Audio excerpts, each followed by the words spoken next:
2 దినాల సభలలో మొదటి దిన సభగా ସେଇ ପ୍ରକାରେ 2 ଦିନର ସଭାରେ ପ୍ରଥମ ଦିନ ସଭା ପରି మనందరం ఈ స్థలంలో కూర్చుని ఉన్నాము. ଆମେ ସମସ୍ତେ ଏ ଜାଗାରେ ବସିଅଛୁ. సిలువ ధ్యాన దినాల్లో ఉన్నాము కాబట్టి କ୍ରୁଶ ଧ୍ୟାନ ଦିନ ମାନଙ୍କର ଥିବା ଆମେ ମାନେ కొద్ది నిమిషములు సిలువ గురించి వాక్యాన్ని ధ్యానం చేసుకుందాం. ଅଳ୍ପ ସମୟ ମାନେ କ୍ରୁଶ ନିମନ୍ତେ ଧ୍ୟାନ କରିବା. ఒకసారి అందరూ సిలువ అని చెప్పండి. ଥରେ ସମସ୍ତେ କ୍ରୁଶ ବୋଲି କରି କୁହନ୍ତୁ. కొద్ది స్వరం పెంచి చెప్పండి. ଟିକେ ଉଚ୍ଚ ସ୍ୱରରେ କୁହ. మరొకసారి చెప్పండి. ଆଉ ଥରେ କୁହ. సిలువ అనగా ఏమిటి? క్రూశ ଅର୍ଥାତ୍ କଣ? సిలువ అసలు ఎందుకు ఏర్పాటు చేశారంటే କ୍ରୁଶ କାହିଁକି ମନୋନୀତ କରାଯାଇଛି ବୋଲେ రోమా ప్రభుత్వం వారు ରୋମିଓ ସାମ୍ରାଜ୍ୟର ଲୋକମାନେ నేరస్తులైన వారిని ଭୁଲ କଲା ଲୋକମାନଙ୍କୁ అతి క్రూరముగా ଓ ବହୁତ ଭୟଙ୍କର ଭାବରେ కిరాతముగా ଆଉ ଭୟଙ୍କର ଭାବରେ చంపుట కొరకు ଆଉ ମାରବା ନିମନ୍ତେ సిలువను ఏర్పాటు చేశారు. କ୍ରୁଶକୁ ମନୋନୀତ କରିଅଛନ୍ତି. సిలువ గురించి మొట్టమొదటిగా మాట్లాడిన వారు ఎవరంటే କ୍ରୁଶ ବିଷୟରେ ସର୍ବପ୍ରଥମ ଥର କହିଲା ବ୍ୟକ୍ତି କିଏ ବୋଲେ యేసుక్రీస్తు ప్రభు వారే. ଯୀଶୁଖ୍ରୀଷ୍ଟ ପ୍ରଭୁ ନିଜେ ఆయన ఈ లోకములో ସେଇ ଜଗତରେ శరీరధారకున్నటువంటి దినాలలో ଶରୀର ରୂପରେ ଥିବା ଦିନମାନଙ୍କରେ అనేక పర్యాయములు ଅନେକ ଥର సిలువను గురించినటువంటి విషయాలు ఎన్నో బోధించారు. କ୍ରୁଶ ନିମନ୍ତେ ଅନେକ ବିଷୟ ଉପଦେଶ ଦେଇଅଛନ୍ତି. తన సహకారులుగా ఉన్నటువంటి శిష్యులతో ତାଙ୍କର ସାହାଯ୍ୟକାରୀ ଭାବରେ ଥିବା ଶିଷ୍ୟମାନଙ୍କ ସହିତ అనేక పర్యాయములు ଅନେକ ଥର నేను యెరూషలేమునకు వెళతాను, ମୁଁ ଜେରୁସାଲେମକୁ ଯାଉଅଛି, మనుషుల చేతికి అప్పగింపబడతాను, ଆଉ ମନୁଷ୍ୟଙ୍କର ହସ୍ତରେ ସମର୍ପିତ ହେବି, అక్కడ నాకు అన్యాయపు తీర్పు తీర్చబడతాది, ସେ ଜାଗାରେ ମତେ ଅନ୍ୟାୟ ଭାବରେ ବିଚାର କରିବେ, వారు నన్ను కొడతారు, ସେମାନେ ମତେ ମାରବେ, హేళన చేస్తారు, ପରିହାସ କରିବେ, వస్త్రహీనుడిగా చేస్తారు, ବସ୍ତ୍ରକୁ କାଢିଦେବେ, సిలువ వేస్తారు, କ୍ରୁଶରେ ଚଢାଇବେ, 3వ దినమందు పునరుద్ధానిగా లేస్తానని ତୃତୀୟ ଦିନରେ ମୁଁ ପୁନରୁତ୍ଥାନ ହେଇକରି ଉଠିବି ବୋଲି యేసు ప్రభు వారే ପ୍ରଭୁ ଯୀଶୁଖ୍ରୀଷ୍ଟ 3.5 సంవత్సర కాలములో ତାଙ୍କର 3.5 ବର୍ଷ କାଳରେ అనేక పర్యాయములు సిలువ గురించి మాట్లాడిన వారై ఉన్నారు. ଅନେକ ଥର କ୍ରୁଶ ବିଷୟରେ କହିଅଛନ୍ତି. కాబట్టి సిలువ గురించి మొదటగా మాట్లాడిన వారు ఎవరంటే ସେଥିପାଇଁ କ୍ରୁଶ ନିମନ୍ତେ ପ୍ରଥମ ଥର କହିଲା ବ୍ୟକ୍ତି କିଏ ବୋଲେ యేసు ప్రభు వారే అని బైబిల్ చెప్తూ ఉంది. ପ୍ରଭୁ ଯୀଶୁଖ୍ରୀଷ୍ଟ ନିଜେ ବୋଲିକରି ବାଇବଲ କହୁଅଛି. అయితే యేసు ప్రభు వారు మోసినటువంటి సిలువను గురించి ହେଲେ ପ୍ରଭୁ ଯୀଶୁଖ୍ରୀଷ୍ଟ ବୋଇଥିବା କ୍ରୁଶ ବିଷୟରେ సర్వ లోకమునకు తెలియజేసిన వ్యక్తి ఎవరంటే ସମଗ୍ର ଜଗତକୁ ଜଣାଇଥିବା ବ୍ୟକ୍ତି କିଏ ବୋଲେ అపోస్తలుడైన పౌలు గారై ఉన్నారు. ପ୍ରେରିତ ପାଉଲ ହୋଇଅଛନ୍ତି. పౌలు గారు సిలువను ఎత్తి చూపారు. ପାଉଲ କ୍ରୁଶକୁ ଟେକି କରି ଦେଖାଇଲେ. పౌలు గారు తన సువార్త పరిచర్యకు ପାଉଲ ତାଙ୍କର ସୁସମାଚାର ପ୍ରଚାର ନିମନ୍ତେ సిలువను కేంద్రముగా చేసుకున్నారు. କ୍ରୁଶକୁ କେନ୍ଦ୍ର ଭାବରେ ସେ ମନୋନୀତ କଲେ. ఆయన రాసిన పత్రికల్లో ఎక్కడ చూసినా ସେ ଲେଖିଥିବା ପତ୍ରିକା ମାନଙ୍କରେ ଯେକୌଣସି ଜାଗାରେ ଦେଖିଲେ ମଧ୍ୟ ఆయన సిలువ గురించి ప్రస్తావించకుండా మాట్లాడలేదు. ସେ କ୍ରୁଶ ବିଷୟରେ ନ କହିକରି କିଛି କହିନାହାନ୍ତି. పౌలు గారు సువార్త పరిచర్యకు కేంద్రము ପାଉଲର ସୁସମାଚାରର ପ୍ରଚାରର କେନ୍ଦ୍ର సిలువై ఉన్నది. କ୍ରୁଶ ହୋଇଅଛି. అందుకే ସେଥିପାଇଁ కొరింథీయులకు రాసిన మొదటి పత్రికలో కొరింథీయ మండଳିకి ଲେଖିଥିବା ପ୍ରଥମ ପତ୍ରରେ 22వ వచనములో 23 ପଦରେ యూదులు ଜିହୁଦୀ ଲୋକମାନେ సూచక క్రియలు చేయమని ଆଉ ଆଶ୍ଚର୍ଯ୍ୟ କାର୍ଯ୍ୟ କର ବୋଲି అడుగుచూ ఉన్నారు. ଆଉ ମାଗୁଛନ୍ତି. గ్రీసు దేశస్థులు ଗ୍ରୀକ ଦେଶୀୟ ଲୋକମାନେ జ్ఞానం వెతుకుచున్నారు. ଜ୍ଞାନ ଅନ୍వేଷଣ କରୁଅଛନ୍ତି. చూడండి, ఇక్కడ এই ଜାଗାରେ యూదులైన వారు ଜିହୁଦୀ ଲୋକମାନେ సూచక క్రియలు అడుగుతున్నారు. ଚିହ୍ନ ମାନେ ମାଗୁଅଛନ୍ତି. గ్రీసు దేశస్థులు ଗ୍ରୀକ ଦେଶୀୟ ଲୋକମାନେ జ్ఞానం అడుగుచున్నారు. ଜ୍ଞାନକୁ ମାଗୁଅଛନ୍ତି. మేమైతే ଆମେମାନେ ମାତ୍ର సిలువ వేయబడిన କ୍ରୁଶରେ ହତ క్రీస్తును ଖ୍ରୀଷ୍ଟଙ୍କୁ ప్రకటించుచున్నానని ପ୍ରଚାର କରୁଅଛୁ ବୋଲି సిలువను కేంద్రముగా చేసుకుని କ୍ରୁଶକୁ ସେ କେନ୍ଦ୍ର ଭାବରେ ନେଇ పౌలు గారు మాట్లాడిన వారై ఉన్నారు. ପାଉଲ କହୁଅଛନ୍ତି. ప్రియులారా, ପ୍ରିୟମାନେ, సిలువ గూర్చి କ୍ରୁଶ ନିମନ୍ତେ మనం నేర్చుకుంటూ ఉన్నాం. ଆମେମାନେ ଶିଖୁଅଛୁ. యేసు ప్రభు వారు మోసిన సిలువ ପ୍ରଭୁ ଯୀଶୁଖ୍ରୀଷ୍ଟ ବୋହିଥିବା କ୍ରୁଶ ఎక్కువ మందికి తెలియజేసిన వారు ଅନେକ ଲୋକମାନଙ୍କୁ ଜଣାଇଥିବା ଲୋକ పౌలు గారే. ପାଉଲ ହୋଇଅଛନ୍ତି. కొరింథీయులకు రాసిన మొదటి పత్రిక ପ୍ରଥମ కొరింథీୟରେ మొదటి అధ్యాయము 1 ପର୍ବରେ 18వ వచనము ତାର 19 ପଦ సిలువను గూర్చిన వార్త ଆଉ କ୍ରୁଶ ବିଷୟର ବାଣୀ నశించుచున్న వారికి ଆଉ ବିନାଶ ପ୍ରାପ୍ତ ହେବା ଲୋକମାନଙ୍କୁ వెర్రితనము గాని ଆଉ ଥଟ୍ଟାଜନକ ବିଷୟ ବୋଲି రక్షింపబడుచున్న మనకు ମାତ୍ର ପରିତ୍ରାଣ ପାଇବା ଲୋକମାନଙ୍କୁ దేవుని శక్తి. ଈଶ୍ୱରଙ୍କର ଶକ୍ତି సిలువ అంటే କୃଷ ଅର୍ଥାତ మనకు కనబడుతున్న ଆମମାନଙ୍କୁ ଦେଖାଦେବା నిలువ కర్ర, ଆଉ ଠିଆ ହେଲା ଗୋଟେ କାଠ అడ్డకర్ర కాదు. ଆଉ ଆଡ଼କି ଭାବରେ ଥିଲା ଗୋଟେ କାଠ କେବଳ ନୁହେଁ సిలువ అంటే କୃଷ ବୋଲେ రోమీలైన వారు ରୋମିଓ ଲୋକମାନେ వాడుతున్నటువంటి ବ୍ୟବହାର କରୁଥିବା మరణ పాత్ర కాదు. ଆଉ ମୃତ୍ୟୁଜନକ ପାତ୍ର ନୁହେଁ సిలువ అనగా କୃଷ ଅର୍ଥାତ శక్తి. ଶକ୍ତି నశించుచున్న వారికి ବିନଷ୍ଟ ହେବା ଲୋକମାନଙ୍କୁ వెర్రితనమ గాని ମୂର୍ଖତା ବିଷୟ ମାତ୍ର రక్షింపబడుచున్న మనకు ରକ୍ଷା ପାଇବା ଆମମାନଙ୍କୁ మహాశక్తి, ମହାଶକ୍ତି దేవుని శక్తి అని ଈଶ୍ୱରଙ୍କର ଶକ୍ତି ବୋଲି పౌలు గారు ପାଉଲ తెలియజేస్తున్నారు. ଅଛନ୍ତି। ప్రియులారా, ପ୍ରିୟମାନେ ఇక్కడ చూస్తే এই ଜାଗାରେ ଦେଖିଲେ సిలువ అనగా କୃଷ ଅର୍ଥାତ దైవ శక్తి. ଦୈବ ଶକ୍ତି। ప్రియులారా, ପ୍ରିୟମାନେ దేవుని శక్తి ପ୍ରଭୁଙ୍କର ଶକ୍ତି చాలా గొప్పది. ବହୁତ ମହାନ ଅଟେ। ఉదయకాల సమయమందు ସକାଳ ସମୟରେ వాక్యం ధ్యానించినప్పుడు ବାକ୍ୟକୁ ଧ୍ୟାନ କରିବା ସମୟରେ దేవుని శక్తి గురించి కొన్ని విషయాలు మనం విన్నాం. ପ୍ରଭୁଙ୍କର ଶକ୍ତି ବିଷୟରେ ଅନେକ କଥା ଶିଖିଲୁ। కాబట్టి ସେଥିପାଇଁ దేవుని శక్తిని బట్టి సర్వ కార్యము జరుగుతూ ఉన్నాయి. ପ୍ରଭୁଙ୍କର ଶକ୍ତି ଯୋଗୁଁ ଆକା ସବୁ କାର୍ଯ୍ୟ ହେଉଅଛି। ఇక్కడ మనం చూస్తే ଏ ଜାଗାରେ ଆମେ ଦେଖିଲେ సిలువ అనగా କୃଷ ଅର୍ଥାତ దేవుని శక్తి. ଈଶ୍ୱରଙ୍କର ଶକ୍ତି। అందరూ ఒకసారి చెప్పండి. ସମସ୍ତେ କୁହନ୍ତୁ సిలువ అనగా କୃଷ ଅର୍ଥାତ దేవుని శక్తి.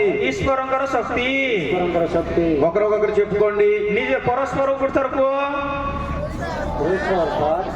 କୃଷ ଅର୍ଥାତ ଈଶ୍ୱରଙ୍କର ଶକ୍ତି। సిలువ అంటే నిలువ కర్ర, అడ్డకర్ర కాదు. କୃଷ ବୋଲେ ଦେଖାଦେବା ଖାଲି କାଠ ନୁହେଁ। సిలువ అంటే రామ ప్రభుత్వము దోషులైన వారికి దించే మరణ పాత్ర కాదు. କୃଷ ବୋଲେ ରୋମିଓ ସରକାର ଦୋଷୀ ଲୋକମାନଙ୍କୁ ଦେବା ଦଣ୍ଡ ନୁହେଁ। అది దేవుని శక్తి అయి ఉన్నది. ତାହା ଈଶ୍ୱରଙ୍କର ଶକ୍ତି ହୋଇଅଛି। ఈ సమయమందు ଏହି ସମୟରେ బైబిల్ గ్రంథములో ବାଇବଲରେ కొన్ని శక్తులు కనబడుతూ ఉన్నాయి. କେତେଟା ଶକ୍ତି ଆମମାନଙ୍କୁ ଦେଖାଯାଉଅଛି। మొదటి శక్తి ପ୍ରଥମ ଶକ୍తి సిలువ శక్తి, କୃଷର ଶକ୍ତି, రెండవ శక్తి ଦ୍ୱିତୀୟ ଶକ୍ତି వాక్య శక్తి. ବାକ୍ୟର ଶକ୍ତି। బైబిల్ గ్రంథములో ବାଇବଲରେ 66 పుస్తకాలు చూస్తూ ఉన్నాం. 66 పుస్తକ ଆମେ ଦେଖିପାରୁଛୁ। మొదట పేజీ మొదలుకొని ପ୍ରଥମ ପେଜ ଠାରୁ ଆରମ୍ଭ କରି చివరి పేజీ వరకు ଶେଷ ପେଜ ପର୍ଯ୍ୟନ୍ତ ఉన్న మాటలన్నీ ଥିବା କଥା ସବୁ దేవుని మాటలే. ପ୍ରଭୁଙ୍କର କଥା। ఆయన మాటకు ଆଉ ତାଙ୍କର କଥାକୁ శక్తి ఉన్నది. ଶକ୍ତି ଅଛି। హెబ్రీ పత్రికలో ଏପ୍ରି ପତ୍ରିକାରେ పౌలు గారు చెప్తున్న మాట, ପାଉଲ ଭକ୍ତ କହୁଥିବା କଥା ప్రపంచములన్నీ ସମଗ୍ର ଜଗତ పదార్థముల వలన ఆ ପଦାର୍ଥ ଯୋଗୁ కలుగు చేయబడలేదు గాని ଆଉ ନିର୍ମିତ ହୋଇନାହିଁ ମାତ୍ର దేవుని మాట వలనే ଈଶ୍ୱରଙ୍କର କଥା ଦ୍ୱାରା కలుగు చేయబడినవని ନିର୍ମିତ ହୋଇଅଛି ବୋଲି పౌలు గారు తెలియజేశారు. ପାଉଲ କହୁଅଛନ୍ତି। కాబట్టి ସେଥିପାଇଁ ఆయన వాక్కుకు ତାଙ୍କର କଥାକୁ శక్తి ఉన్నది. ଶକ୍ତି ଅଛି। అందుకే ସେଥିପାଇଁ మన జనకులు ଆମମାନଙ୍କର ଭକ୍ତ దైవజనుడు దేవదాసయ్య గారు ଦେବଦାସ ପିତା ఒక పాటలో ଗୋଟେ గୀତରେ ఇలాగ రాసిన వారై ఉన్నారు. ఈ ପ୍ରକାର ଲେଖି ଅଛନ୍ତି। ఈ సమయంలో నేను పాడుతూ ఉన్నాను. ଏ ସମୟରେ ମୁଁ ଗାଉଛି, నేను తెలుగులో పాడుతున్నాను. ମୁଁ ତେଲୁଗୁରେ ଗାଇବି, మీరు ఒరియాలో అర్థం చేసుకోనండి. ତମେ ଓଡ଼ିଆରେ ବୁଝିବା ପାଇଁ ଚେଷ୍ଟା କର। ఏమి కావలే నాకేమి కావలే, ఏమి కావలే నాకేమి కావలే, యేసు వాక్కు తప్ప నాకేమి కావలే, యేసు వాక్కు తప్ప నాకేమి కావలే, ఏమి కావలే నాకేమి కావలే, ఏమి కావలే నాకేమి కావలే, పరమదేవ గ్రంథమైన బైబిలుండగా, పరమదేవ గ్రంథమైన బైబిలుండగా, ఏమి కావాలి నాకేమి కావాలి, କଣ ଦରକାର ମତେ, କଣ ଦରକାର? యేసు వాక్కు తప్ప నాకు ଈଶ୍ୱରଙ୍କର ବାକ୍ୟ ଛଡା ମତେ ఏమి కావాలి అని ଆଉ କଣ ଦରକାର ବୋଲି మన దైవజనులు రాస్తారు. ଆମମାନଙ୍କର ଭକ୍ତ ଲୋକ ଲେଖିଛନ୍ତି। ఎందువలనంటే କାରଣ କଣ ବୋଲେ ఆయన వాక్కుకు ତାଙ୍କର କଥାରେ శక్తి ఉన్నది. ଶକ୍ତି ଅଛି। మొదటిగా ପ୍ରଥମରେ సిలువ శక్తి. କୃଷର ଶକ୍ତି। అందరూ ఒకసారి చెప్పండి. ସମସ୍ତେ କୁହନ୍ତୁ సిలువ శక్తి. କୃଷର శక్తి। రెండవది ଦ୍ୱିତୀୟରେ వాక్య శక్తి. ବାକ୍ୟ ଶକ୍ତି। రెండవ శక్తి ఏంటి? ଦ୍ୱିତୀୟ ଶକ୍ତି କଣ? వాక్య శక్తి. ବାକ୍ୟ ଶକ୍ତି। మూడవ శక్తి ତୃତୀୟ ଶକ୍ତି ప్రార్థనా శక్తి. ପ୍ରାର୍ଥନା ଶକ୍ତି। పిల్లారా, ପ୍ରିୟମାନେ ప్రార్థనకు ପ୍ରାର୍ଥନାକୁ శక్తి ఉంది. ଶକ୍ତି ଅଛି। ప్రార్థనకు ପ୍ରାର୍ଥନାକୁ శక్తి ఉండడాన్ని బట్టి ଶକ୍ତି ଥିବା ଦ୍ୱାରା బైబిల్ గ్రంథములో ବାଇବଲରେ భక్తులైన వారు ଭକ୍ତ ଲୋକମାନେ ప్రార్థన చేయగా ପ୍ରାର୍ଥନା କଲାଉତାରେ ఎన్నో కార్యాలు జరిగాయి. ଅନେକ କାର୍ଯ୍ୟ ଘଟିଛି। ఉదాహరణ చూస్తే ఉదాహరణ ପାଇଁ ଦେଖିଲେ ఇశ్రాయేలు ప్రజలైన వారు ଇସ୍ରାଏଲ ଲୋକମାନେ 430 సంవత్సరములు 430 ବର୍ଷ ఐగుప్తు దేశములో ମିଶର ଦେଶରେ వారు బానిసలుగా ఉన్నారు. ସେମାନେ ବନ୍ଦୀ ରୂପରେ ଥିଲେ। వారు కలిగిన కష్టాన్ని బట్టి ସେମାନଙ୍କୁ ଥିବା କଷ୍ଟ ଯୋଗୁ శ్రమను బట్టి କ୍ଲେଶ ଯୋଗୁ దేవునికి మొరలడగా ପ୍ରଭୁଙ୍କର ନିକଟରେ ଯେତେବେଳେ ରୋଗ ପକାଇଲେ దేవుని వేడుకోగా ପ୍ରଭୁଙ୍କୁ ଅନୁରୋଧ କଲାଉତାରେ వారి కష్టాన్ని చూసిన దేవుడే ସେମାନଙ୍କର କଷ୍ଟକୁ ଦେଖିଥିବା ପ୍ରଭୁ వారిని విడిపించుట కొరకు ସେମାନଙ୍କୁ ମୁକ୍ତ କରିବା ନିମନ୍ତେ తన దాసుడైనటువంటి ତାଙ୍କର ଦାସ ହେଇଥିବା మోషే గారిని ମୋସାଙ୍କୁ ఐగుప్తు దేశానికి దేవుడు పంపించారు. ମିଶର ଦେଶକୁ ପ୍ରଭୁ ପଠାଇଲେ। అక్కడికి వెళ్లి ସେ ଜାଗାରେ ଯାଇ మోషే గారు ମୋସା ఏది ప్రార్థన చేస్తే କଣ ବୋଲି ପ୍ରାର୍ଥନା କଲେ ఆ ప్రార్థనకు దేవుడు ଯୋଉ ପ୍ରାର୍ଥନା କରଲାରୁ ସେ ପ୍ରାର୍ଥନାକୁ ପ୍ରଭୁ నెరవేర్పించాడు. ସଫଳ ଦେଉଥିଲେ। ఎర్ర సముద్రం అడ్డుగా ఉంది. ଆଉ ଲାଲ ସମୁଦ୍ର ଆଡୁ ଥିଲା। అయ్యా ପିତା ఈ సముద్రమును ଏ ସମୁଦ୍ରକୁ పాయలు చేయమనగా ଆଉ ଦୁଇ ଭାଗ କରବଲାରୁ దేవుడు ପ୍ରଭୁ పాయలు చేసిన వాడై ఉన్నాడు. ଦୁଇ ଭାଗ କରଲେ। ఇక్కడ ప్రార్థనకు శక్తి ఉందా లేదా? ଏ ଜାଗାରେ ପ୍ରାର୍ଥନାକୁ ଶକ୍ତି ଅଛି କି ନାହିଁ? ప్రార్థనకు శక్తి ఉందా కాబట్టి ପ୍ରାର୍ଥନାକୁ ଶକ୍ତି ଥିବା ଦ୍ୱାରା మోషే ହିଁ గారు చేసిన ప్రార్థనను బట్టి ମୋସା କରିଥିବା ପ୍ରାର୍ଥନା ଦ୍ୱାରା అనేక కార్యాలు ଅନେକ କାର୍ଯ୍ୟ అద్భుత కార్యాలు అనేవి ଆଶ୍ଚର୍ଯ୍ୟ କାର୍ଯ୍ୟ କଣ ఐగుప్తు దేశంలో జరిగాయి. ମିଶର ଦେଶରେ ଘଟିଥିଲା। ఒక పాట ఉంది. ଆଉ ଗୋଟେ గీତ ଅଛି। మోషే ప్రార్థించగా మన్నాను కురిపించితివి. మోషే ప్రార్థించగా మన్నాను కురిపించితివి. యెహోషువ ప్రార్థించగా సూర్య చంద్రులు నాటితివి. యెహోషువ ప్రార్థించగా సూర్య చంద్రులు నాపితివి. యెహోవా నీ నామము ఎంతో బలమైనది. ఎంతో బలమైనది. ఎంతో బలమైనది. కాబట్టి మూడవ శక్తి ସେଥିପାଇଁ ତୃତୀୟ ଶକ୍ତି ప్రార్థనా శక్తి. ପ୍ରାର୍ଥନା ଶକ୍ତି।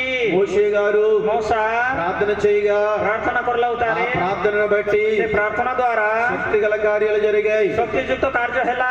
మోషే గారి శిష్యుడైనటువంటి ମୋସାଙ୍କର ଶିଷ୍ୟ ହେଇଥିବା యెహోషువ గారు కూడా ଯହୋଶୁవ ମଧ୍ୟ మోషే తదుపరి ମୋସାଙ୍କର ଉତ୍ତାରେ ఇశ్రాయేలు ప్రజలైన వారికి ଇସ୍ରାଏଲ ଲୋକମାନଙ୍କୁ నాయకుడుగా నడిపిస్తున్నప్పుడు ନେତା ଭାବରେ ଥାଇକରି ଚଳାଇବା ఆయన ସମୟରେ కూడా ప్రార్థన చేశారు. ସେ ମଧ୍ୟ ପ୍ରାର୍ଥନା କରଲେ। సూర్యుడా ସୂର୍ଯ୍ୟ నీవు ତୁମେ గిబియోను లాగము. ଆଉ ଲିଭି ଯାଅ। చంద్రుడా ଚନ୍ଦ୍ର నీవు ତୁମେ అయ్యాలో ఇల్లు ఉండము ଆଉ ତମେ ଲୁଚି କରି ରୁହ అని యెహోషువ ప్రార్థించగా ବୋଲି ଯହୋଶୁవ ଯେତେବେଳେ ପ୍ରାର୍ଥନା କରଲେ యెహోషువ ప్రార్థనను బట్టి ଯହୋଶୁవଙ୍କର ପ୍ରାର୍ଥନା ଯୋଗୁ సూర్యుడు ఆగిపోయాడు. ସୂର୍ଯ୍ୟ ବନ୍ଦ ହେଇଗଲା। చంద్రుడు ఆగిపోయాడు. ଚନ୍ଦ୍ର ମଧ୍ୟ ବନ୍ଦ ହେଇଗଲା। కావున ସେଥିପାଇଁ ప్రార్థనకు ପ୍ରାର୍ଥନାକୁ శక్తి ఉన్నది. ଶକ୍ତି ଅଛି। మొదటి శక్తి ପ୍ରଥମ ଶକ୍ତି ఒకసారి చెప్పండి. ସମସ୍ତେ କୁହନ୍ତୁ କଣ? ఆ రెండవ శక్తి, ଦ୍ୱିତୀୟ ଶକ୍ତି, ఆ మూడవ శక్తి ଏବେ ତୃତୀୟ ଶକ୍ତି, ప్రార్థనా శక్తి మంచిది. నాలుగవ శక్తి ଚତୁର୍ଥ ଶକ୍ତି పరిశుద్ధాత్మ శక్తి. ପବିତ୍ର ଆତ୍ମାଙ୍କର ଶକ୍ତି। ఈ శక్తి ద్వారానే ଏହି ଶକ୍ତି ଦ୍ୱାରା ହିଁ బలహీనమైన శిష్యులు ଦୁର୍ବଳ ହେଇଥିବା ଶିଷ୍ୟମାନେ బలవంతులుగా మార్చబడ్డారు. ବଳବାନ ଭାବରେ ପରିବର୍ତ୍ତନ ହେଲେ। శక్తి గల కార్యములు చేశారు. ଶକ୍ତିଯୁକ୍ତ କାର୍ଯ୍ୟ କଲେ। సూచక్రియలు చేయగలిగారు. ଚିହ୍ନ ସବୁ କରିପାରିଲେ। బలమైన బోధలు చేయగలిగారు. ଶକ୍ତିଯୁକ୍ତ ଉପଦେଶ ଦେଇପାରିଲେ। ఏ శక్తిని బట్టి అంటే କୋଉ ଶକ୍ତି ଯୋଗୁ ବୋଲେ? పరిశుద్ధాత్మ శక్తిని బట్టి. ପବିତ୍ର ଆତ୍ମାଙ୍କର ଶକ୍ତି ଯୋଗୁ। కాబట్టి ସେଥିପାଇଁ పరిశుద్ధాత్మ శక్తి ପବିତ୍ର ଆତ୍ମାଙ୍କର ଶକ୍ତି చాలా గొప్పది. ବହୁତ ମହାନ ଅଟେ। ఆ శక్తిని బట్టి ସେଇ ଶକ୍ତି ଯୋଗୁ బలహీనమైన శిష్యులు ଆଉ ଦୁର୍ବଳ ହେଇଥିବା ଶିଷ୍ୟମାନେ బలమైన కార్యాలు చేయగలిగారు. ଶକ୍ତିଯୁକ୍ତ କାର୍ଯ୍ୟ କରିପାରିଲେ। బలమైన పరిచర్య చేయగలిగారు. ଶକ୍ତିଯୁକ୍ତ କାର୍ଯ୍ୟ କରିପାରିଲେ। నాలుగవ శక్తి ଚତୁର୍ଥ ଶକ୍ତି పరిశుద్ధాత్మ శక్తి. ପବିତ୍ର ଆତ୍ମାଙ୍କର ଶକ୍ତି। ఐదవ శక్తి ପଞ୍ଚମ ଶକ୍ତି ప్రేమ శక్తి. ପ୍ରେମର ଶକ୍ତି। దేవుడు ପ୍ରଭୁ లోకమును ଏ ଜଗତକୁ ఎంతో ప్రేమించును ଏଡ଼େ ପ୍ରେମ କଲେ ଯେ అను మాటను బట్టి କହିବା କଥା ଯୋଗୁ ఆయన మన కొరకు ସେ ଆମମାନଙ୍କର ନିମନ୍ତେ సిలువేయబడ్డాడు, କ୍ରୁଶରେ ଚଢା ଗଲେ, మన కొరకు ଆମମାନଙ୍କର ନିମନ୍ତେ రక్తము కార్చాడు, ଆଉ ରକ୍ତ ଝରାଇଲେ, మన కొరకు ଆମମାନଙ୍କର ନିମନ୍ତେ ప్రభువారు ପ୍ରଭୁ ప్రాణం పెట్టారు. ପ୍ରାଣ ଦେଲେ। వీటన్నిటిని మూలముగా ଏ ସବୁଠାରୁ ଅଧିକ, వీటన్నిటికి మూలము ଏ ସବୁର ମୂଳ ప్రేమ. ପ୍ରେମ। ఈ ప్రేమ శక్తి ଏ ପ୍ରେମ ଶକ୍ତି చాలా గొప్పది. ବହୁତ ମହାନ ଅଟେ।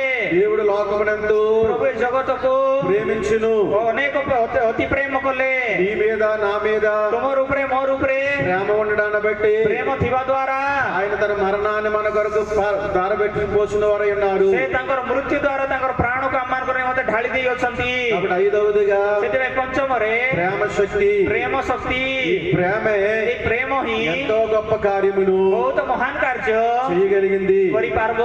ఆరవ శక్తి ଷଷ୍ଠମ ଶକ୍ତି సువార్త శక్తి. ସୁସମାଚାରର ଶକ୍ତି। ఈ శక్తి కూడా ଏହି ଶକ୍ତି ମଧ୍ୟ గొప్పదే. ବହୁତ ମହାନ ଅଟେ। అన్యులైన వారి ଅନ୍ୟ ଲୋକମାନଙ୍କୁ, అనీతిమంతులైన వారిని ଅଧାର୍ମିକ ଲୋକମାନଙ୍କୁ మార్చింది. ପରିବର୍ତ୍ତନ କରଲାଟା సువార్త ସୁସମାଚାର నీతిమంతులుగా ଧାର୍ମିକ ଭାବରେ మార్చుటకు ପରିବର୍ତ୍ତନ କରିବା ପାଇଁ దేవుని యొద్దకు ପ୍ରଭୁଙ୍କର ନିକଟକୁ నడిపించుటకును ଚଳାଇ ଆଣିବା ନିମନ୍ତେ దేవుని పిల్లలుగా ପ୍ରଭୁଙ୍କର ସନ୍ତାନ ପରି చేయుటకు କରିବା ନିମନ୍ତେ సువార్త ସୁସମାଚାର యేసు ప్రభువారు ପ୍ରଭୁ ଯୀଶୁ ଖ୍ରୀଷ୍ଟ ଅଟନ୍ତି। ఎందుకు వచ్చారు, କାହିଁକି ଆସିଲେ, ఏం చేశారు କଣ କରିଲେ, అనే విషయం మనకు ବୋଲବା ବିଷୟ ଆମମାନଙ୍କୁ తెలియబడింది ଜଣାଯାଉଅଛି ఈ సువార్త ద్వారానే. ସୁସମାଚାର ଦ୍ୱାରା ହିଁ। కాబట్టి ସେଥିପାଇଁ సువార్త శక్తి కూడా ସୁସମାଚାରର ଶକ୍ତି ମଧ୍ୟ గొప్పది. ବହୁତ ମହାନ ଅଟେ। ఏడవ శక్తి ସପ୍ତମ ଶକ୍ତି పునరుద్ధాన శక్తి. ପୁନରୁତ୍ଥାନର ଶକ୍ତି। పునరుద్ధాన శక్తి ఎదుట ପୁନରୁତ୍ଥାନର ଶକ୍ତି ସମ୍ମୁଖରେ ఏమీ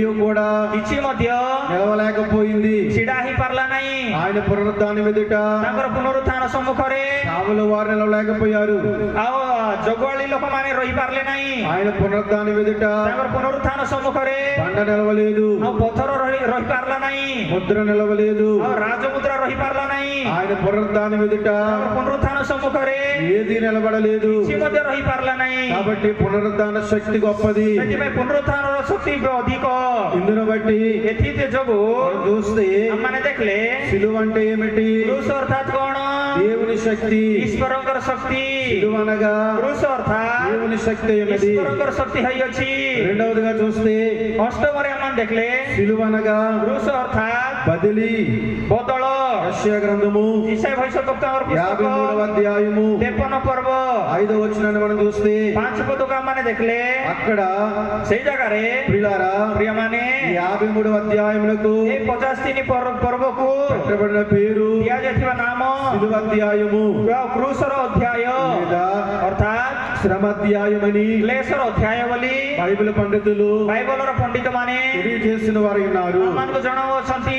యెషయా గ్రంథము ଏଇ ଇସାଇ పుస్తକ 53:5లో చూస్తే 53 ପର୍ବର 5 ପଦରେ ଆମମାନେ ଦେଖିଲେ మన అతిక్రమ క్రియలను బట్టి ଆଉ ସେ ଆମମାନଙ୍କର ଅଧର୍ମ ନିମନ୍ତେ అతడు గాయపరచబడిను, କ୍ଷତ ବିକ୍ଷତ ହେଲେ, మన దోషముల బట్టి ଆମମାନଙ୍କର ଅପରାଧ ନିମନ୍ତେ నలగొట్టబడిను, ଚୂର୍ଣ୍ଣ ହେଲେ, మన సమానార్థమైన శిక్ష ଆମମାନଙ୍କର ଶାନ୍ତିଜନକ ଶାସ୍ତି అతని మీద పడిను. ତାଙ୍କ ଉପରେ ବର୍ତ୍ତିଲା। చూడండి, ଦେଖନ୍ତୁ ఇక్కడ చదువుతున్న ప్రతి మాట ముందు ଏଇ ଜାଗାରେ ପାଠ କର ପ୍ରତ୍ୟେକ କଥା ଆଗରୁ మన అనేది ఉంది. ଆମ ମାନଙ୍କ ବୋଲ ପଦ ଅଛି। ఇప్పుడు ଏବେ మన అతిక్రమ క్రియను బట్టి ଆମମାନଙ୍କର ଅଧର୍ମ ନିମନ୍ତେ మన అతిక్రమము ଆମମାନଙ୍କର ଅଧର୍ମ ఎవరికి బదిలీ చేయబడింది? କାହାର ବଦଳରେ ହୋଇଅଛି? యేసు ప్రభు వారికి బదిలీ చేయబడింది. ପ୍ରଭୁ ଯୀଶୁଙ୍କର ବଦଳରେ ହୋଇଅଛି। అందుకే ସେଥିପାଇଁ మన అతిక్రమాల క్రియను బట్టి ଆମମାନଙ୍କର ଅପରାଧ ଯୋଗୁ ఆయన ଆମେ ସେ గాయపరచబడ్డాడు. ଆଉ କ୍ଷତ ବିକ୍ଷତ ହେଲେ, మన దోషముల బట్టి ଆମମାନଙ୍କର ଅଧର୍ମ ନିମନ୍ତେ నలగొట్టబడ్డాడు. ଚୂର୍ଣ୍ଣ ହେଲେ, మన సమానార్థమైన శిక్ష ଆମମାନଙ୍କର ଶାନ୍ତିଜନକ ଶାସ୍ତି అతని మీద పడిను. ତାଙ୍କ ଉପରେ ବର୍ତ୍ତି ଅଛି।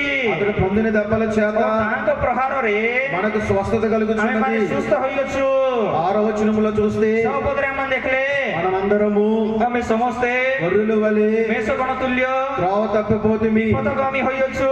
ఆ మనలో ప్రతి వాడును ଆମମାନଙ୍କ ମଧ୍ୟରେ ପ୍ରତ୍ୟେକ ଲୋକ తనకు ఇష్టమైన త్రోవకు తొలగిను. ଆପଣ ଆପଣ ବାଟ ଆଡେ ଫେରିଅଛନ୍ତି। యెహోవా ସଦାପ୍ରଭୁ మనందరి దోషము ଆମ ସମସ୍ତଙ୍କର ଅପରାଧ అతని మీద పడిను. ତାଙ୍କ ଉପରେ ବର୍ତ୍ତାଇ ଅଛନ୍ତି। మనందరి దోషము ଆମ ସମସ୍ତଙ୍କର ଅପରାଧ అతని మీద మోపబడిన ତାଙ୍କର దేవుడు ଉପରେ ବର୍ତ୍ତାଇ ଅଛନ୍ତି। మన మీద ఉన్నటువంటి పాప దోషము, ମାନଙ୍କ ଉପରେ ଥିଲା ପାପର ଦୋଷ, వ్యాధి దోషము, ବ୍ୟାଧିର ଦୋଷ, శిక్ష దోషము ଦଣ୍ଡର ଦୋଷ, తండ్రి అయిన దేవుడు ପିତା ଈଶ୍ୱର మనలో నుండి తీసివేసి ଆମମାନଙ୍କ ମଧ୍ୟରୁ କାଢି ଦେଇ దానికి ଆଉ ତାକୁ దానిని ତାଙ୍କୁ ఎవరికి బదిలీ చేశాడంటే ତାର ବଦଳରେ ଦେଇଅଛନ୍ତି ବୋଲେ కుమారుడైన ପୁତ୍ର ହେଇଥିବା యేసు ప్రభు వారికి ପ୍ରଭୁ ଯୀଶୁଙ୍କୁ బదిలీ చేశారు. ବଦଳରେ ଦେଇଅଛନ୍ତି। పేతురు భక్తులు అంటున్నారు కదా, ପିତର ଭକ୍ତ କହୁଛି ନେଇକି పేతురు రాసిన మొదటి పత్రిక ପ୍ରଥମ ପିତର 2వ అధ్యాయము 2 ପର୍ବ 24వ వచనాన్ని 24 ପଦ మనం చూసినట్లయితే, ଆମମାନେ ଦେଖିଲେ ప్రియులారా, ପ୍ରିୟମାନେ ఇక్కడ రాయబడినటువంటి మాట చూస్తే ଏ ଜାଗାରେ ଲେଖାଯାଇଥିବା କଥାକୁ ଆମେ ଦେଖିଲେ మన పాపముల విషయమై ଆମମାନଙ୍କର ଅଧର୍ମ ନିମନ୍ତେ చనిపోయి ମୃତ୍ୟୁ ହୋଇ నీతి విషయమై ଧାର୍ମିକତା ନିମନ୍ତେ జీవించినట్లు ଜୀବନ ଯାପନ କରି ఆయన ସେ తానే ନିଜେ తన శరీరమందు ତାଙ୍କର ଶରୀରରେ మన పాపములను ଆମମାନଙ୍କର ପାପକୁ రాణి మీద మోసుకుని କ୍ରୁଶ ଉପରେ ବୋହି ନେଇ ఆయన పొందిన ସେ ପାଇଥିବା గాయముల చేత ପ୍ରହାରରେ మీరు ତୁମେମାନେ స్వస్థత ସୁସ୍ଥ పొందుతున్నారన్నారు. ହୋଇଅଛ। కాబట్టి ଏଥିପାଇଁ యేసయ్య ପ୍ରଭୁ ଯୀଶୁ ఎందు నిమిత్తం చనిపోయాడంటే କାହାର ନିମନ୍ତେ ମରି ଯାଇଅଛନ୍ତି ବୋଲେ మన పాపం విషయమే చనిపోయాడు. ଆମମାନଙ୍କର ପାପ ନିମନ୍ତେ ମରି ଯାଇଅଛନ୍ତି। మనము నీతి విషయమే జీవించాలని ଆମମାନେ ଧାର୍ମିକତା ନିମନ୍ତେ ବଞ୍ଚିବାର ଅଛି ବୋଲି ఆయనే తానే తన శరీరమందు ସେ ନିଜେ ତାଙ୍କର ଶରୀରରେ మన పాపములను ଆମମାନଙ୍କର ପାପକୁ రాణి మీద మోసి କ୍ରୁଶ ଉପରେ ବୋହି ନେଇ ఆయన చనిపోయాడు. ସେ ମରି ଯାଇଅଛନ୍ତି। కాబట్టి సిలువ అనగా ଏଥିପାଇଁ କ୍ରୁଶ ଅର୍ଥାତ୍ బదిలీ, ବଦଳ, మన పాపము, ଆମମାନଙ୍କର ପାପ, మన దోషము, ଆମମାନଙ୍କର ଦୋଷ, మన అతిక్రమములు ଆମମାନଙ୍କର ଅତିକ୍ରମ ఇవన్నీ కూడా ଏ ସବୁ ମଧ୍ୟ యేసు ప్రభు వారికి ପ୍ରଭୁ ଯୀଶୁ ଖ୍ରୀଷ୍ଟଙ୍କୁ బదిలీ చేయబడ్డాయి. ବଦଳରେ ଦିଆଯାଇଥିଲା। అలాగే రోమపత్రిక ରୋମିଓ ପତ୍ରିକା 8వ అధ్యాయము 8 ପର୍ବ మొదటి వచనాన్ని చూస్తే, 1 ପଦକୁ ଆମମାନେ ଦେଖିଲେ కాబట్టి ଅତଏବ ఇప్పుడు ଏବେ యేసుక్రీస్తునందున వారికి ଖ୍ରୀଷ୍ଟ ଯୀଶୁଙ୍କ ଠାରେ ଅଛନ୍ତି ఏ శిక్షా విధి లేదు. ସେମାନଙ୍କୁ କୌଣସି ଦଣ୍ଡାଜ୍ଞା ହୋଇନାହିଁ। ప్రభు యందు ఎవరున్నారో ପ୍ରଭୁଙ୍କ ଠାରେ ଯେଉଁମାନେ ଅଛନ୍ତି వారికి ఏ శిక్షా విధి లేదు. ସେମାନଙ୍କୁ କିଛି ମଧ୍ୟ ଦଣ୍ଡ ନାହିଁ। ఎందుకంటే କାହିଁକି ବୋଲେ మన పాపాలన్నీ కూడా ଆମମାନଙ୍କର ପାପ ସବୁ ମଧ୍ୟ ఎవరికి బదిలీ చేయబడ్డాయి? କାହାକୁ ବଦଳରେ ଦିଆଯାଇଅଛି? యేసు ప్రభు వారికి బదిలీ చేయబడ్డాయి. ପ୍ରଭୁ ଯୀଶୁ ଖ୍ରୀଷ୍ଟଙ୍କୁ ବଦଳରେ ଦିଆଯାଇଅଛି। యేసు ప్రభు వారు మన పాపాలను మోసి ପ୍ରଭୁ ଯୀଶୁ ଆମ ସମସ୍ତଙ୍କର ପାପ ସବୁ ବଢି మన పాపం విషయమే చనిపోయాడు. కాబట్టి ଆମମାନଙ୍କର ପାପ ନିମନ୍ତେ ମରି ଯାଇଥିବା ଦ୍ୱାରା యేసుక్రీస్తునందున వారికి ପ୍ରଭୁ ଯୀଶୁ ଖ୍ରୀଷ୍ଟଙ୍କ ଠାରେ ଯେଉଁମାନେ ଅଛନ୍ତି ఏ శిక్షా విధి లేదు. ସେମାନଙ୍କୁ କୌଣସି ଦଣ୍ଡ ନାହିଁ। పిల్లరా, ପ୍ରିୟମାନେ మీకు అర్థం అవడానికి ତମେ ବୁଝିବା ନିମନ୍ତେ ఒక ఉపమానం చెప్తూ ఉన్నాను. ଗୋଟେ ଦୃଷ୍ଟାନ୍ତ କହୁଅଛି। ఒక ଯୋଉଟେ వడ్రంగి పని చేసేవాడు, ବଢେଇ ଲୋକ ଥିଲା, అనగా ଅର୍ଥାତ୍ ఆ కార్పెంటర్ ଗୋଟେ ବଢେଇ ଥିଲା। గృహ నిర్మాణమునకు ଆଉ ଘର ନିର୍ମାଣ ନିମନ୍ତେ కిటికీలు, ଖିଡକି ଯାକ తలుపులు చేసే వ్యక్తిని ଝରକା ଓ କବାଟ କରା ବ୍ୟକ୍ତିଙ୍କୁ వడ్రంగి మేస్త్రి అంటారు. ଆମମାନେ ବଢେଇ ମିସ୍ତ୍ରୀ ବୋଲି କହିବୁ।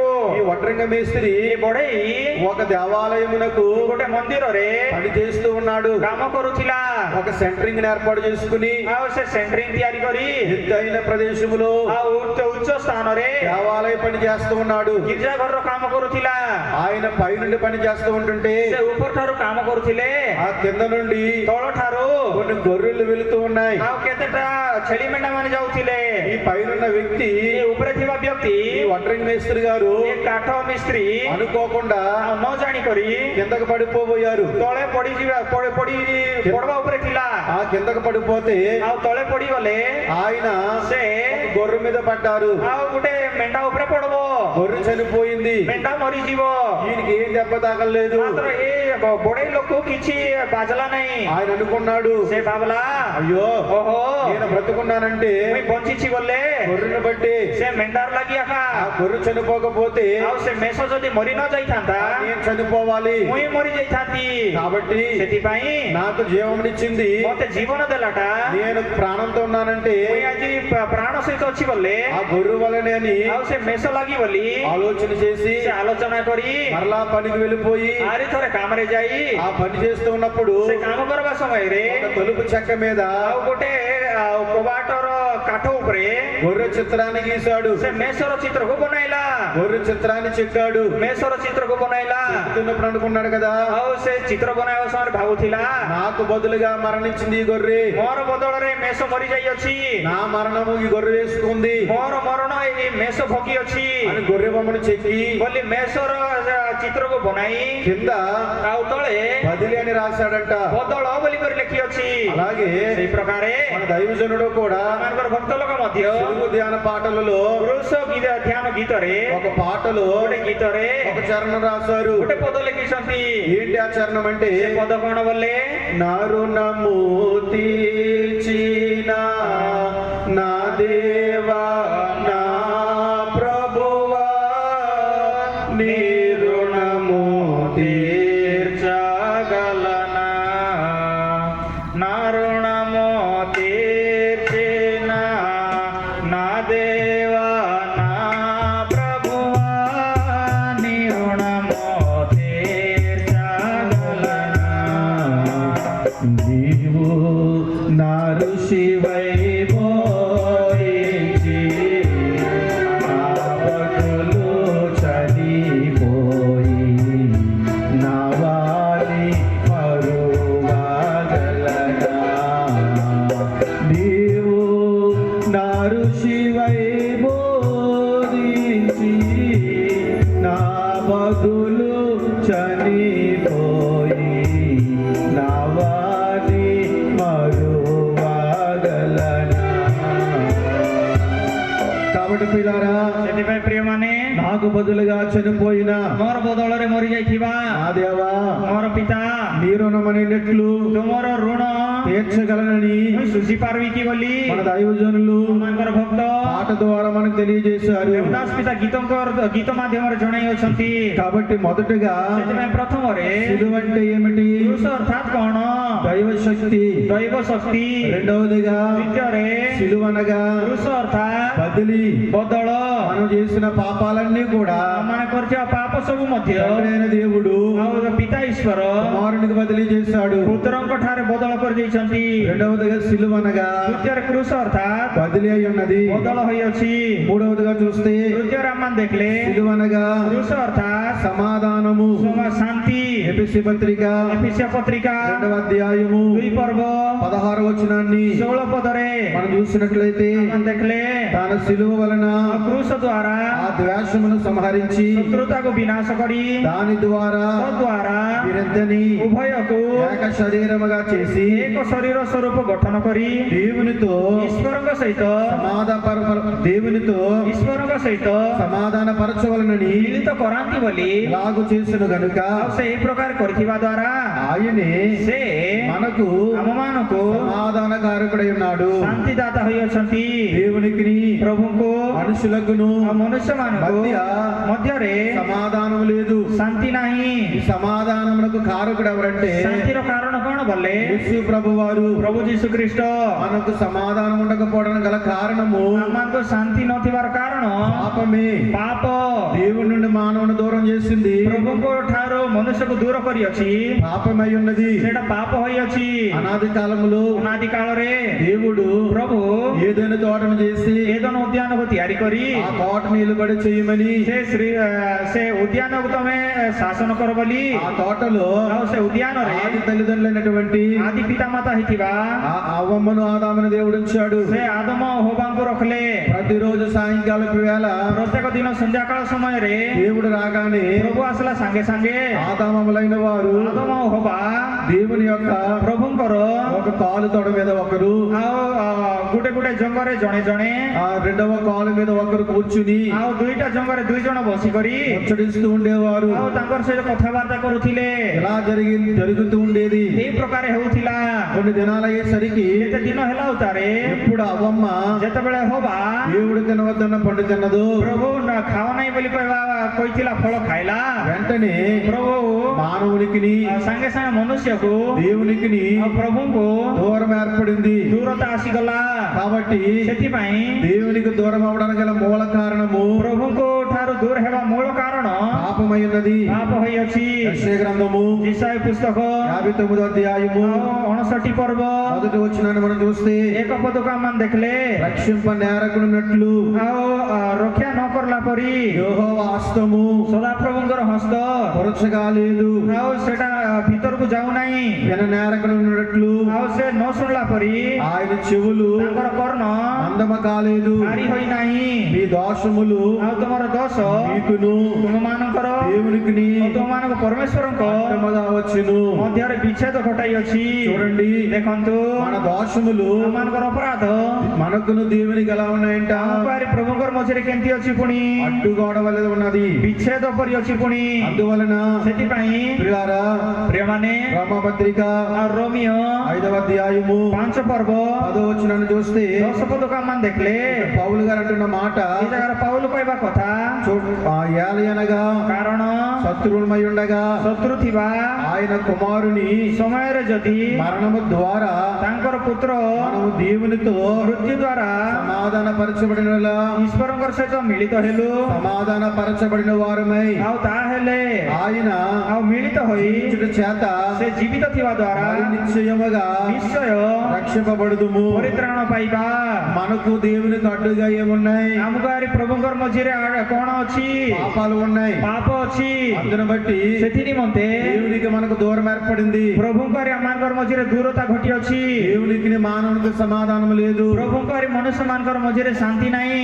యేసు ప్రభు వారు ପ୍ରଭୁ ଯୀଶୁ ଖ୍ରୀଷ୍ଟ మరణము ద్వారా ମୃତ୍ୟୁ ଦ୍ୱାରା మనము ଆଉ ମନୁଷ୍ୟ ଥିବା ଆମମାନେ దేవునికి ఏం కలిగిందంటే ପ୍ରଭୁଙ୍କୁ କଣ ହେଲା ବୋଲେ సమాధానం కలిగింది. ଆଉ ଶାନ୍ତି ହୋଇଅଛି। కొరింథీయులకు రాసిన 2వ పత్రిక 2 కొరింథీୟ 5వ అధ్యాయము 5 ପର୍ବ 18వ వచనం చూస్తే 18 ପଦରେ ଆମେ ଦେଖିଲେ అక్కడ ఒక మాట రాయబడింది. ସେ ଜାଗାରେ ଗୋଟେ କଥା ଲେଖାଯାଇଛି, సమస్తమును ସମସ୍ତ దేవుని వలనైనవి ପ୍ରଭୁଙ୍କର ଦ୍ୱାରା ହୋଇଅଛି।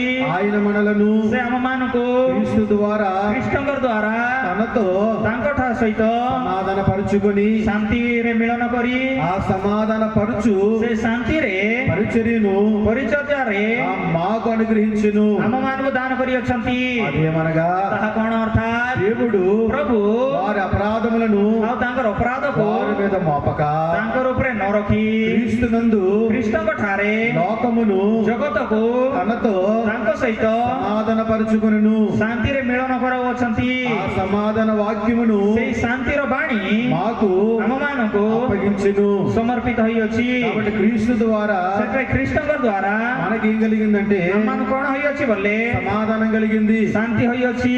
యేసు ప్రభు వారు ପ୍ରଭୁ ଯୀଶୁ ଖ୍ରୀଷ୍ଟ శరీరధారకున్న దినాల్లో ଆଉ ଶରୀର ଧାରଣ କରିଥିବା ଦିନ ମାନଙ୍କରେ ఆయన చెప్పిన మాటలో కూడా ఒక మాట కనబడుతుంది. ସେ କହିଥିବା କଥା ମଧ୍ୟରେ ଗୋଟେ କଥା ଅଛି। మత్తయి సువార్త ମାଥ୍ୟୁ ସୁସମାଚାର 5వ అధ్యాయము 5 ପର୍ବ 10వ వచనం అంటున్నాడు కదా, 9 పଦରେ ଅଛି ନେଇକି సమాధాన పరచు వారు ధన్యులు, ଆଉ ଯେ ଶାନ୍ତି କାରକ ଲୋକ ଧନ୍ୟ, వారు దేవుని కుమారులు అనబడుదురు. କାରଣ ସେମାନେ ଈଶ୍ୱରଙ୍କର ସନ୍ତାନ ବୋଲି ଭାବରେ ପରିଚିତ ହେବେ। మనము దేవుని కుమారులమయ్యామంటే, ଆମମାନେ ଈଶ୍ୱରଙ୍କର ସନ୍ତାନ ହୋଇଅଛୁ ବୋଲେ మనకు సమాధానం దొరికిందంటే, ଆମମାନଙ୍କୁ ଶାନ୍ତି ମିଳିଅଛି ବୋଲି।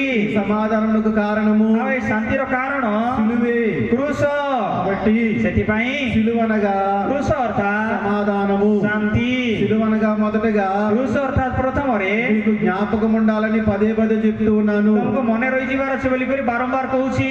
సిలువనగా మొదటగా କ୍ରୁଶ ଅର୍ଥାତ୍ ପ୍ରଥମରେ దైవ శక్తి, ଦୈବ ଶକ୍ତି, రెండవది సిలువనగా ଦ୍ୱିତୀୟରେ କ୍ରୁଶ ଅର୍ଥାତ୍ బదిలీ, ବଦଳ, మూడవదిగా సిలువనగా ତୃତୀୟରେ କ୍ରୁଶ ଅର୍ଥାତ୍ ఆ సమాధానము, ଆଉ ସେ ଶାନ୍ତି।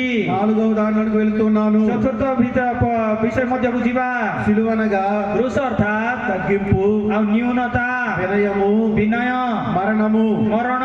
ఫిలిప్పీయులకు రాసిన పత్రిక ଫିଲିପିୟ ପତ୍ରିକା 2వ అధ్యాయము 2 ପର୍ବ 6వ వచనాన్ని 6 ପଦକୁ మనం చూస్తే, ଆମମାନେ ଦେଖିଲେ ప్రియులారా, ପ୍ରିୟମାନେ అక్కడ ସେଇ ଜାଗାରେ ఫిలిప్పీ భక్తుడు ଫିଲିପିୟ ଭକ୍ତ తెలియజేస్తున్నటువంటి କହିବା କଥା సమాచారం మనకు కనబడుతుంది. ସମାଚାର ଆମେ ଦେଖିପାରୁଛୁ। ఆయన ସେ దేవుడైండియు ଈଶ୍ୱର ରୂପୀ ହୋଇ మన కొరకు ଆମମାନଙ୍କ ନିମନ୍ତେ తనను తాను తగ్గించుకొని ନିଜକୁ ନିଜେ ଧୀର କରି ఆ రిక్తులుగా ଆଉ ରିକ୍ତ ହୋଇ రక్త మాంసం కలిగిన వాడుగా ରକ୍ତ ମାଂସ ଧାରଣ କରି ఈ లోకానికి వచ్చాడు. ଏ ଜଗତକୁ ଆସିଲେ। ఆయన తగ్గింపు అక్కడ మనకు కనబడుతుంది. కనబడుతుంది. ତାଙ୍କର ନ୍ୟୁନତା ଆମେ ସେ ଜାଗାରେ ଦେଖିପାରୁଛୁ, ఆయన వినయం కనబడుతుంది. ତାଙ୍କର ବିନୟ ଗୁଣ ଆମେ ଦେଖିପାରୁଛୁ, ఆయన మరణం కనబడుతుంది. ତାଙ୍କର ମୃତ୍ୟୁ ଆମେ ଦେଖିପାରୁଛୁ। ఇదే అధ్యాయములో ଆଉ ସେଇ ପର୍ବରେ 5వ వచనం నుండి మనం చూస్తే 5 ପଦ ଠାରୁ ଆମେ ଦେଖିଲେ ప్రియులారా, ପ୍ରିୟମାନେ అక్కడ మనకు ସେ ଜାଗାରେ ଆମମାନଙ୍କୁ 5వ వచనం నుండి 5 ପଦ ଠାରୁ 11వ వచనం వరకు చూస్తే